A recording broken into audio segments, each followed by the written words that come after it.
friends, welcome back to my channel Swati Science Classes. This is Swati here. Today I'm back with another new part of chapter number 10, that is the second part of chapter number 10 class 7. So friends, let's get started. How do we breathe? हम सांस कैसे लेते हैं? Let us now learn about the mechanism of breathing. जो सांस लेने की जो प्रक्रिया होती है, पूरा प्रोसेस होता है, उसका वो कैसे होता है, अब चलिए पहले उसके बारे में जानते हैं। Normally we take in air through our nostrils. Generally क्या होता है, नॉर्मली हम अपने नोस्ट्रिल्स, जो नाक के दोनों छेद होते हैं उनको नोस्ट्रिल्स कहते हैं, उनके द्वारा हम हवा अंदर लेते हैं। When we inhale air it passes through our nostrils into the nasal cavity. जब हम हवा सांस नोस्ट्रिल्स के द्वारा अपने हवा अंदर लेते हैं तो वो हमारे नेजल कैविटी में जाता है, जो कि नोस्ट्रिल के नीचे इधर नेजल कैविटी होती है वहाँ पे। From the nasal cavity the air reaches our lungs through the windpipe. और नेजल कैविटी से जो एयर होता है वो हमारे लंग्स यानी कि हमारे फेफड़ों तक जाता है विंड पाइप के थ्रू। विंड पाइप जो होता है यह हमारे गले में होता है, आगे विंड पाइप होता है, पीछे फूड पाइप होता है। तो विंड पाइप के थ्रू जाता है लंग्स में हवा।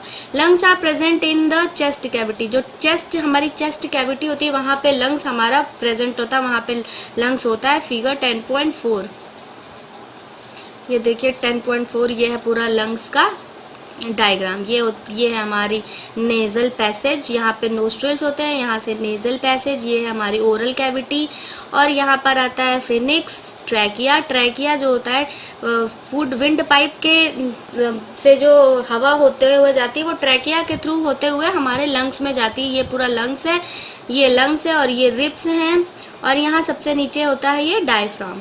ये आपका पूरा लंग्स का फिगर है। अब आगे बढ़ते हैं।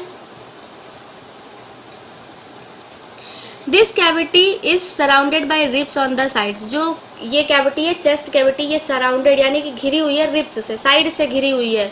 किससे? रिब्स से। A large muscular sheet called diaphragm forms the floor of the chest cavity. जो चेस्ट कैविटी का फ्लोर है वो एक मस्कुलर शीट है जिसको कि डायफ्राम कहते हैं। अभी आपको नीचे मैंने बताया। Breathing involves the movement of the diaphragm and the rib cage. जब हम सांस लेते हैं तो ये रिब केज और डायफ्राम के मूवमेंट के थ्रू हम इसमें ब्रीथिंग में इन्वॉल्व होता है इनका मूवमेंट। तब हम सांस लेते हैं तो इनका भी उस साथ साथ मूवमेंट होता है उसमें।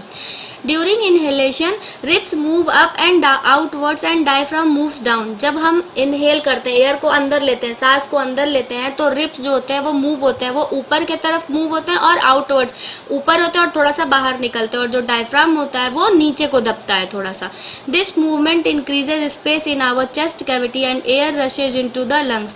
जब ये मूवमेंट होता है हमारे चेस्ट कैविटी में तो जो हमारी चेस्ट कैविटी होती है वो उसमें स्पेस जो होती है वो बढ़ जाती है, और एयर जो हवा जो है वो हमारे लंग्स में चला जाता है। The lungs get filled with air. और लंग्स जो हमारा वो सांस से हवा से भर जाता है। ड्यूरिंग एक्सेलेशन, और जब हम सांस छोड़ते हैं, एक्सेलेशन मतलब छोड़ना, रिब्स मूव डाउन। तो जो रिब्स होती है वो थोड़ी नीचे हो जाती है, एंड इनवर्ड्स का मतलब अंदर हो जाती है, और while diaphragm moves up to its former position. और डायफ्राम जो होता है वो फिर ऊपर चला जाता है और अपने पोजीशन पे आ जाता है। This reduces the size of the chest cavity and air pushed out of the lungs. और इससे क्या होता है, जो चेस्ट कैविटी होती है उसकी साइज रिड्यूस हो जाती है, कम हो जाती है, और हवा जो है वो बाहर को निकल जाती है लंग्स के द्वारा। फिगर 10.5 ये रहा 10.5 figure, mechanism of breathing in human. ये देखिए, जब एयर अंदर आता है, air is down drawn in, अंदर जाता है, तो जो रिब्स होते हैं वो मूव्स आउट, वो बाहर निकल जाते हैं, और जो डायफ्राम होता है वो अपने जगह से नीचे खिसक जाता है। ठीक है, तो यहाँ देखिए स्पेस हो जा रहा है, और यहाँ इसी स्पेस में एयर जो होता है वो आते हैं और हमारे चेस्ट में लंग्स में भर जाते हैं। और इधर है, जब हम एक्सेलेशन करते हैं, एयर बाहर निकलता है, तो हमारे जो रिब्स होते हैं वो बैक अपने पोजीशन पे आ जाता है, डायफ्राम जो है वो ऊपर को चला जाता है, और ये सारी जो स्पेस होती है वो रिड्यूस हो जाती है और एयर बाहर निकल जाता है, और लंग्स जो है हमारे लंग्स से बाहर निकाल दिया जाता है एयर को। These movements in our body can be felt easily। ये जो मूवमेंट होता है, मतलब सांस लेना और सांस छोड़ने की जो मूवमेंट होती है, ये हम आसानी से अपने शरीर में समझ सकते हैं, इसको महसूस कर सकते हैं। Take a deep breath. आपको गहरी सांस लेनी है। Keep your palm on the abdomen. अपने पेट पे अपने हथेली को रखना है। Feel the movement of abdomen. और अपने एब्डोमेन के मूवमेंट को फील करना है। What do you find. जब आप सांस लेंगे तो तो जब आप सांस को खींचेंगे तो आपका एब्डोमेन अंदर जाएगा और जब आप सांस को छोड़ेंगे तो आपका एब्डोमेन बाहर निकलेगा, पेट। तो इससे आप फील कर सकते हैं अपने पाम से, हथेली से। After having learn that during breathing there are changes in the size of the chest cavity, children got involve in the chest expansion competition. जब सबको ये पता चला कि जब हम ब्रीथ करते हैं तो लंग्स का यानी कि जो चेस्ट कैविटी होती है उसकी साइज बढ़ती है, घटती है, तो जो बच्चे हैं वो चेस्ट एक्सपेंशन कंपटीशन में पार्टिसिपेट करने लगे। मतलब सांस को लेना और जैसे चेस्ट कैविटी फैलती है ना, एक्सपेंड मतलब होता फैलना। Everyone was boosting it that she he could expand it in the maximum. सब यही चाह रहे थे कि सब अपना मैक्सिमम एक्सपेंड करें चेस्ट को। How about doing this activity in the class with your classmates. आप अपने क्लासमेट्स के साथ ये एक्टिविटी करते हैं तो आपको कैसा लगता। आगे बढ़ते हैं activity 10.4। Take a deep breath, आपको गहरी सांस लेनी है। Measure the size of the chest with a measuring tape, figure 10.6। और अपने चेस्ट को मेजर करना है मेजरिंग टेप के द्वारा। फिगर 10.6 में दिखा रहा है, ये देखिए, इस तरह से अपने चेस्ट को मेजरिंग टेप के द्वारा मेजर करना है।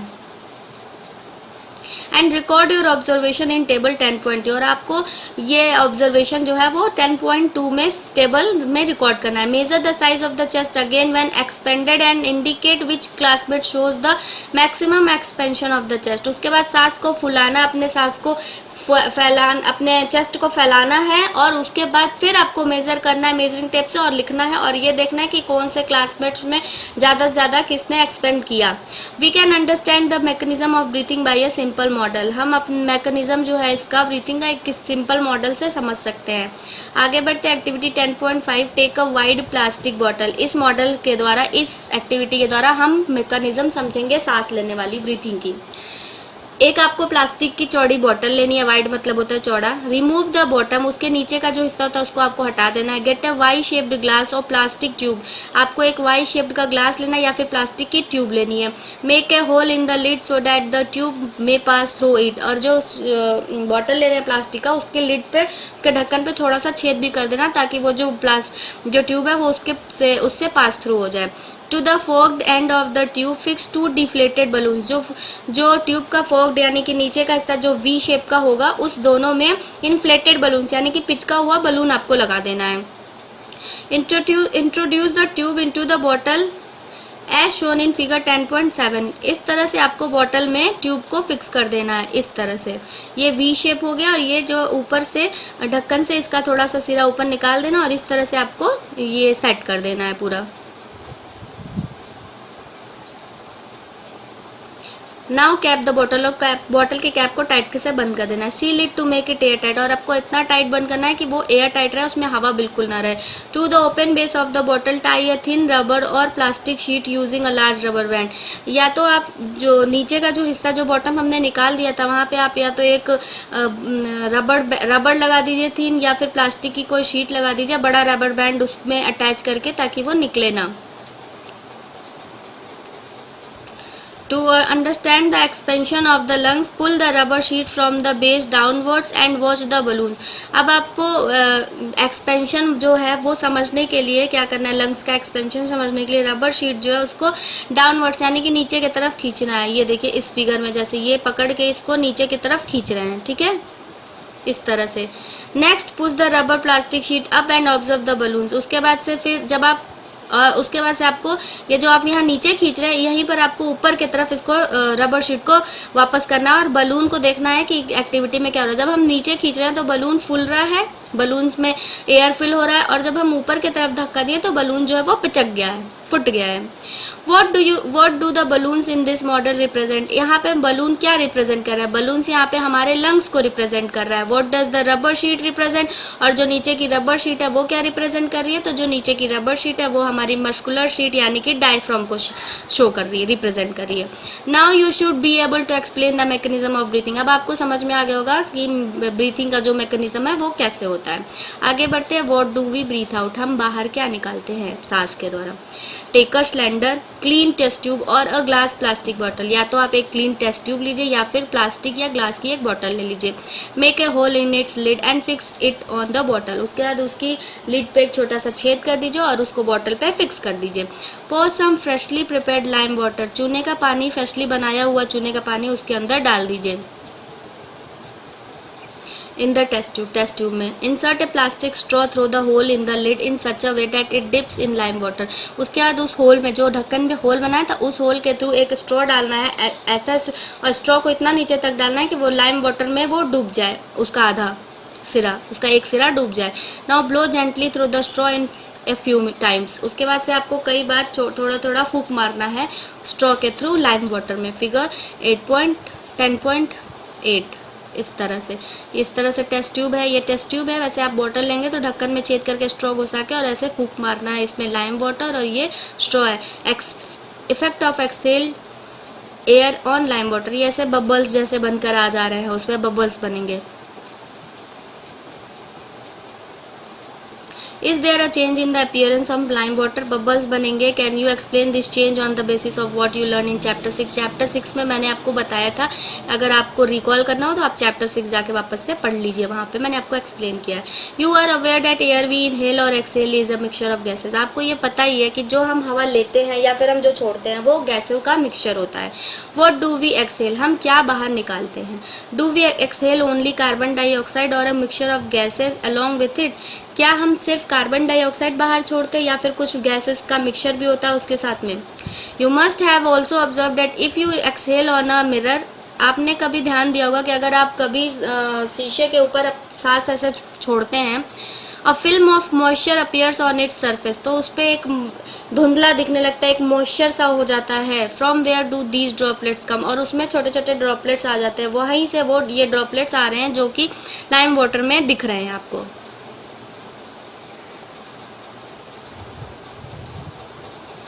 ये देखिए यहाँ पे लिखा है the percentage of oxygen and carbon dioxide inhaled and exhaled air.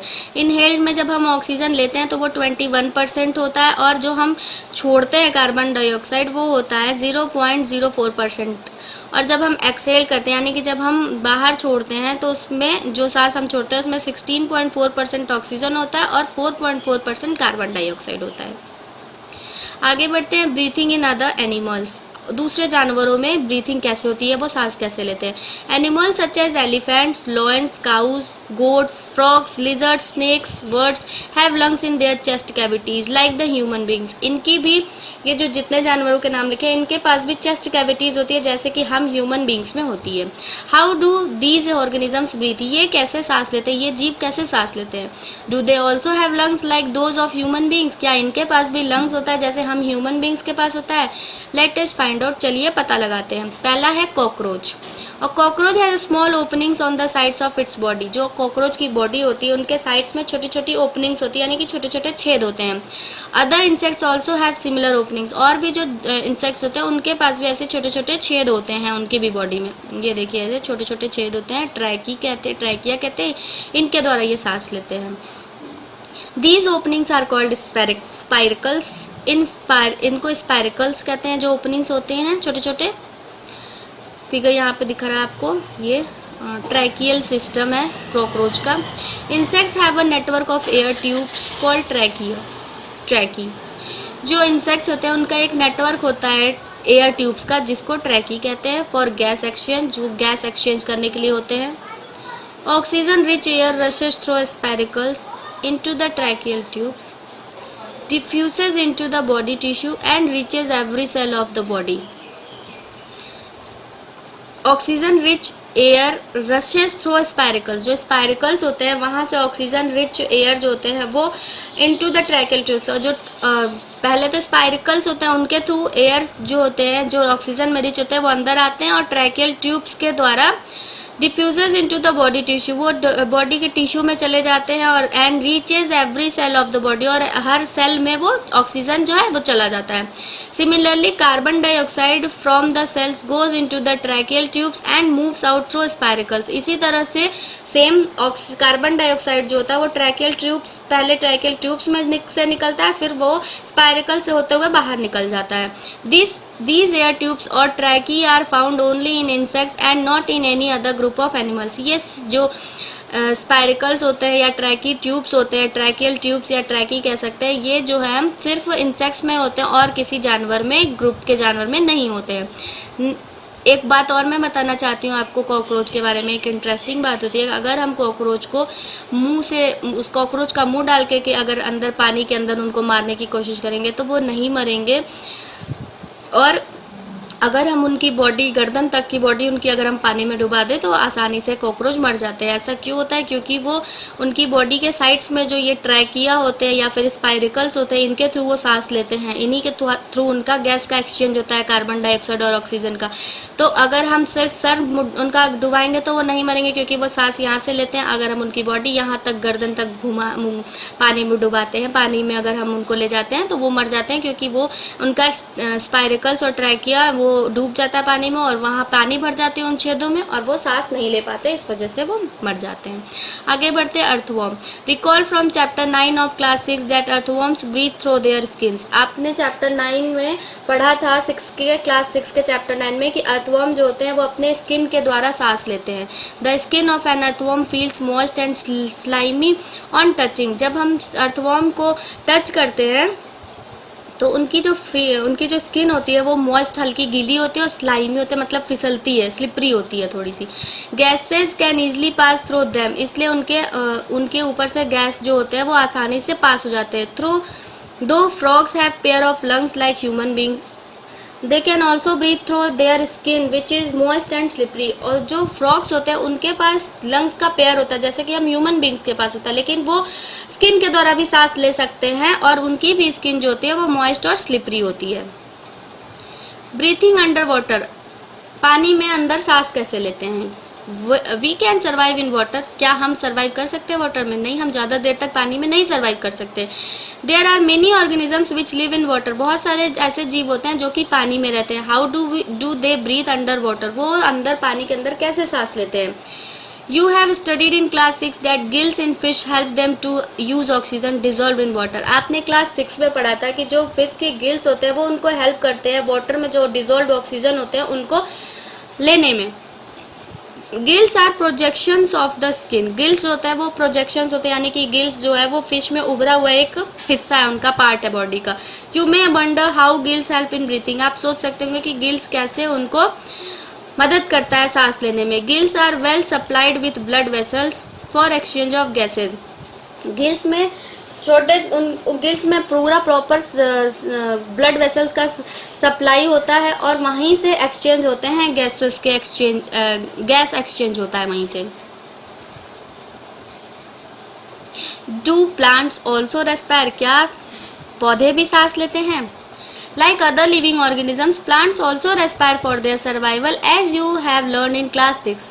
जैसा कि आपने क्लास 6 में पढ़ा था कि जो प्लांट्स होते हैं वो भी रेस्पायर करते हैं अपने जीवन को जीने के लिए, जीवित रहने के लिए, वो भी सर्वाइव करने के लिए रेस्पायर करते हैं। They also take in oxygen from the air and give out carbon dioxide, वो भी ऑक्सीजन लेते हैं सांस के द्वारा और कार्बन डाइऑक्साइड छोड़ते हैं। In the cells oxygen is use to break down glucose into carbon dioxide and water as in other organism. उनके अंदर भी सेल्स में ऑक्सीजन जो है, ऑक्सीजन के उपयोग करके ग्लूकोज का ब्रेक डाउन होता है कार्बन डाइऑक्साइड और वाटर में, जैसे कि और जीवों में होता है। In plants, each part can independently take in oxygen from the air and give out carbon dioxide. Plants में क्या होता है, उनके हर एक पार्ट इंडिपेंडेंटली यानी कि स्वतंत्र रूप से हर एक पार्ट जो है वो ऑक्सीजन लेता है और कार्बन डाइऑक्साइड छोड़ता है। You have already learned in chapter 1 that the leaves of plants have tiny pores called stomata for exchange of oxygen and carbon dioxide. आपने क्लास 1 में पढ़ा ही होगा कि जो लीव्स होते हैं, जो लीव्स के प्लांट्स के जो लीव्स होते हैं उन पे टीनी पोर्स होते हैं, छोटे छोटे छेद होते हैं जिनको स्टोमेटा कहते हैं, जिसके द्वारा ऑक्सीजन और कार्बन डाइऑक्साइड का एक्सचेंज होता है। Like all other living cells of the plants, the root cell also need oxygen to generate energy. जैसे ही और भी लिविंग सेल्स हैं प्लांट्स के, उसी तरह से रूट सेल्स को भी ज़रूरत होती है ऑक्सीजन की एनर्जी जनरेट करने के लिए। Roots take up air from the air spaces present between the soil particles.